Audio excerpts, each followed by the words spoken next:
Quand on a le syndrome d'Asperger, on est toujours à la recherche de connaissances, d'approfondir les choses. On a même un besoin essentiel d'approfondir les choses en continu.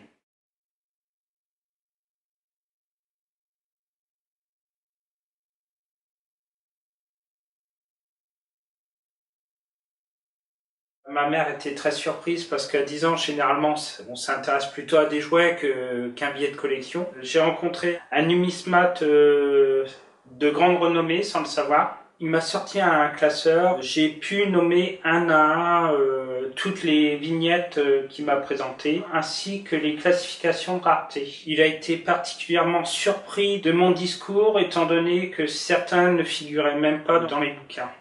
J'ai la capacité d'effectuer les recherches documentaires nécessaires dans tout domaine qui soit pour trouver les mots justes.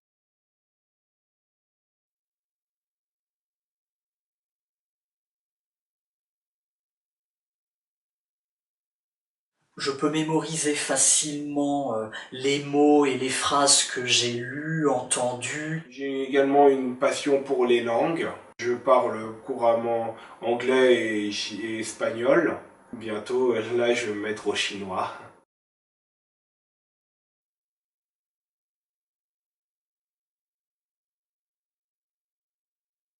Les enjeux d'une ligne de tramway, voilà, ça passionne par-dessus tout. Mais pas que les enjeux de la ligne, en comptant les arrêts mathématiquement, l'espace entre les arrêts, c'est-à-dire les enjeux pour les populations, l'insertion de la ligne dans la ville, les coûts.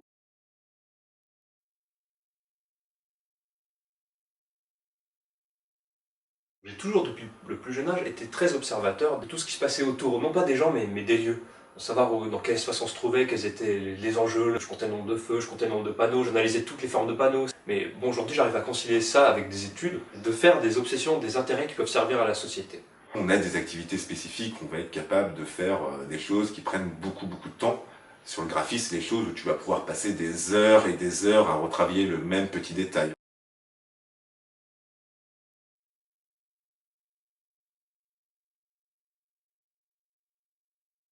Des détails qui sont sans importance pour les autres peuvent avoir beaucoup d'importance. Je suis vraiment très typique là-dedans, je pense que j'ai le sens du perfectionnisme. Je ne laisse rien passer, je n'aime pas les fautes d'orthographe, je n'aime pas les erreurs de calcul, il faut que tout soit très droit. Et je mémorise les lieux, et je mémorise en particulier les lieux où je me suis rendu, et ça reste dans ma mémoire pendant des années. On me replace dans un lieu où j'ai été une dizaine d'années auparavant, je peux très bien situer, le reconnaître, savoir combien il y a eu de ronds-points avant sur la route pour y arriver. Je suis capable de recommencer plusieurs fois la même chose pour que ce soit très précis. Les maîtriser à la perfection, c'est ce qui me rassure.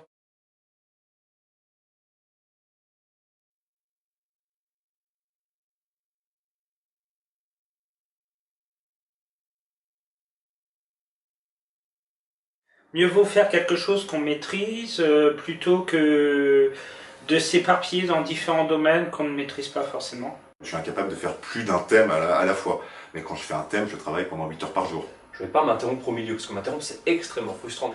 Si on nous fait confiance dans notre domaine et qu'on nous fixe un travail à faire de A à Z, on le fera. C'est-à-dire qu'on ne se déroge jamais de nos responsabilités.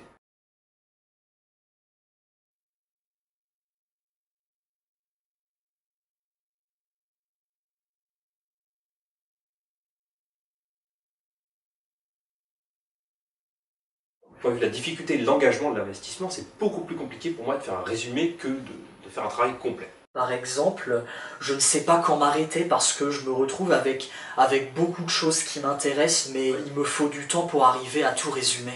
Ça m'énerve quand les choses ne sont pas efficaces. Spontané et volontaire, je vais décider de ranger tout.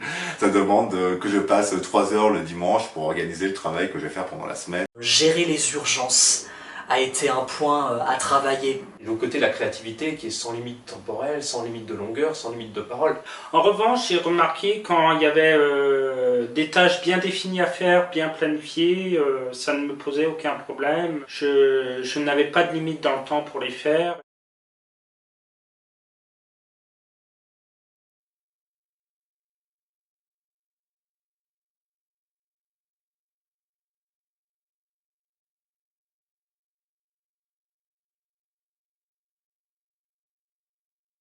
Une forme d'hypersensibilité ou d'hyperconnectivité. Ça se manifeste par la gestion du stress et des émotions. Hypersensibilité à la lumière. Quand il y a des lumières trop fortes ou qui scintillent, je supporte pas. Une bonne oreille, j'aurais absolu. J'arrive à différencier des bruits très fins. Le toucher, j'avoue que j'ai un peu de mal avec le contact physique, et même des contacts indirects, c'est-à-dire des gens qui tapent sur le siège dans le bus. Le problème, c'est le travail en open space, où il y a trop de bruit autour, ce qui peut être gênant pour la concentration.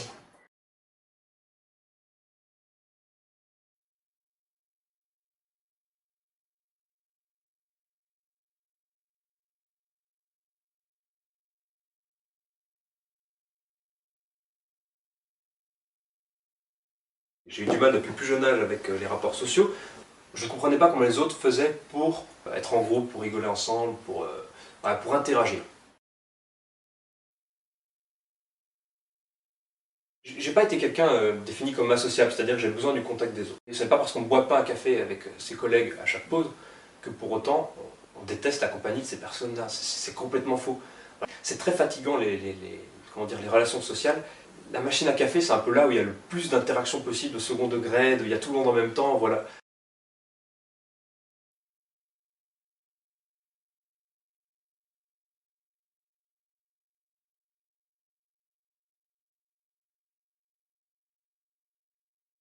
On m'a fait tout le temps des remarques sur tous les trucs que je faisais qui étaient bizarres. Et depuis que je le sais et que je peux le dire aux gens, je n'ai jamais été aussi normal. Mais moi aussi, c'est vrai que je les préviens de mon côté afin d'expliquer pourquoi de temps à autre je peux avoir des comportements bizarres ou une manière spéciale de communiquer. Donc il y avait le débit de la voix, il y a eu les gestes plus ou moins brusques, il y a le fait d'avoir l'air plus ou moins absent. Il y a pas mal de gens aussi qui ont ça, de tripoter des objets ou de jouer avec des trucs quand on discute avec quelqu'un ou de faire des gestes quelconques. En fait, on diffuse des informations du coup physiquement.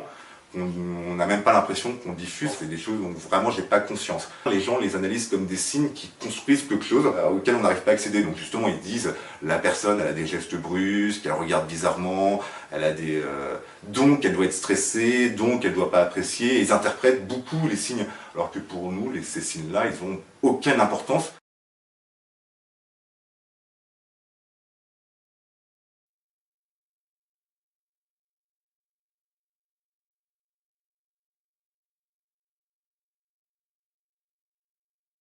Dès qu'il y avait une prise d'initiative en groupe, je me sentais perdu car je ne savais pas qui avait quelle tâche et à quel moment. Quand je ne sais pas forcément quoi dire, je me laisse un peu de répit pour les écouter. Au fil de ce que j'entends, je construis un peu ce que je vais dire. Je me sens plus à l'aise par l'écrit. C'est que j'aime bien faire les choses de A à Z, quitte à en discuter après. Au moins un premier jet du travail pour après revenir dessus.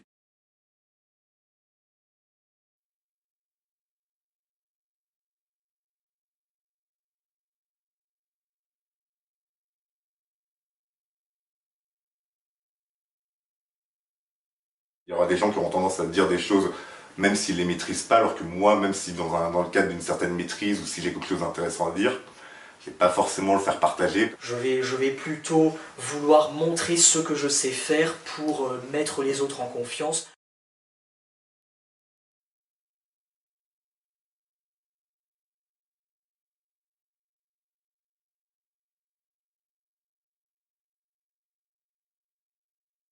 Effectivement, il faudrait qu'on fasse confiance, mais je pense que c'est pas qu'avec les personnes autistes, je pense qu'il faudrait qu'on se fasse confiance les uns les autres. Otis a pu participer à la 3e session de la PSV, formation diplômante d'assistant archiviste. En fait, ça se passait, donc il avait 3 semaines ici, donc en entreprise, et 1 semaine en fait à la PSV de formation. Les indemnités en fait de formation étaient payées prises en charge par Pôle emploi. Il était inscrit effectivement en tant que personnel handicapé. Et puis finalement, un poste de personnel handicapé qui s'est débloqué, Otis est resté travailler avec nous. Il a été pris à l'INSERM, d'abord parce qu'il y avait une volonté de l'INSERM de le prendre, et une volonté aussi de la RH de prendre en charge le handicap. Il y a une cellule handicap qui a été créée il y a quelques années, et je pense que par rapport à ça, eux aussi avaient besoin de montrer que ça marchait, quoi. Moi j'étais très touchée par sa serviabilité, par l'intérêt qu'il porte aux autres. C'est quelqu'un qui est très attachant et sur qui on peut compter. Ça a été un peu plus compliqué avec la personne qui était déjà avec moi, sans forcément s'en rendre compte. Des fois, il lui parlait très brutalement et du coup, j'ai été obligée un peu d'apaiser les choses de son côté à elle. Parfois il fait des bruits, parfois il est un peu, enfin voilà, il va bouger, il va faire des gestes un peu inconsidérés, enfin pour quelqu'un de, je dirais normal entre guillemets, ça l'a perturbé un peu en fait. Au fil du temps, ça s'est apaisé aussi et elle a bien compris qu'il n'y avait pas de problème. Sur les premiers mois de mon contrat, j'ai quand même regardé des films, enfin essayé de comprendre. Au niveau professionnel, il y a quand même des choses qu'il faut adapter et du coup, il y a des fois j'ai regardé un film qui m'a fait un déclic, j'ai compris, ah oui, mais c'est pour ça qu'il réagit comme ça. Cette chose que j'arrive pas à lui faire faire, mais c'est parce qu'en fait, on ne peut pas la faire comme ça, il faut la faire complètement autrement. Effectivement, j'ai pas eu de formation spécifique pour travailler avec un personnel handicapé. Donc j'ai lu, j'ai vu des films, enfin voilà, j'essaye de me renseigner. Je pense qu'il faut vraiment être à l'écoute de la personne, se dire qu'il y aura peut-être un petit moment de tâtonnement.